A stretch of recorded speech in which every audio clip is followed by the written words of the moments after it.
Hi, I'm Rich Story, and welcome to another Level Up Cartooning. All you ever need to follow along with me is a pencil and paper. It doesn't get any easier than that, right? I hope you all had a great Thanksgiving. If you watched the Thanksgiving Day parade yesterday, then you probably saw the balloon of Grogu, or Baby Yoda, from The Mandalorian. This version was inspired by the Funko Pop of Grogu. Well, keeping with our holiday theme of keeping things light and fun, I thought we'd draw that version of Grogu for today's lesson. Before we get started, make sure you hit the thumbs up and the subscribe button, as it helps this channel to grow, and hit the bell so you never miss a lesson. Okay, so let's draw the Funko Pop version of Grogu.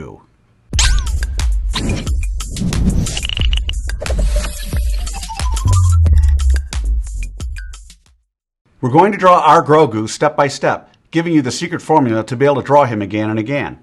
If you've watched any of my other videos, you know I normally use the character's head to figure out how big the entire character is. In this drawing, our Baby Yoda is exactly 2 heads tall. In other words, however tall his head is, his entire body is 2 of those. He's one of those rare characters who, because of his ears, is wider than he is tall. Alright, so let's start with a roadmap for Grogu from The Mandalorian.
So there's a roadmap for Grogu. Now we're on to step 2. In this step, we do what I call roughing out the features. I want to remind you that until the third and final step, you want to draw as light as possible. You'll see that I use guidelines to help me to know where to put Baby Yoda's eyes. You don't want those guidelines in the final drawing, so you want to draw them light enough to be able to erase them easily. So let's rough out Grogu's features.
Okay, so there are the roughed out features of Grogu. So now with the roadmap done and the features roughed out, it's time for the final step. In step 3, we get to have fun. We get to draw in the final details of Grogu. We don't have to guess where to put things because we've already done all the hard work to figure that out. In this step, it's okay to draw darker, but do not press too hard or mindlessly retrace over the lines you've already drawn. Always draw with an eye on tweaking and improving until the very end. So let's draw in the details for Grogu.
All right, there he is, the Funko Pop version of Grogu from The Mandalorian. So how do you think you did? Understand, if you've never drawn Grogu before, you cannot expect to have drawn him perfectly. You notice I don't spend time coloring our Baby Yoda during this video because I want my lesson to focus solely on the drawing process. Now you have the secret formula, the process for drawing Grogu. And with that, you can draw him again and again, and by all means color him when you're done. I promise each time you draw him, it'll be a little better and a little easier. I also promise the more you work with me, the better you're going to get at all of your cartoon characters. For those of you who want to go a little deeper, click on the link below for my free 4-part drawing series, where I spend more time explaining the details and the thinking behind each step in what I call the level up cartooning process. So I'd love to see your drawing of Grogu. If you can, take a picture and post it on either Facebook or Instagram, and don't forget to include the hashtag #levelupcartooning. I hope you had as much fun as I did with this one. Remember to subscribe, and thanks for joining me. Until next time, keep drawing, my friends.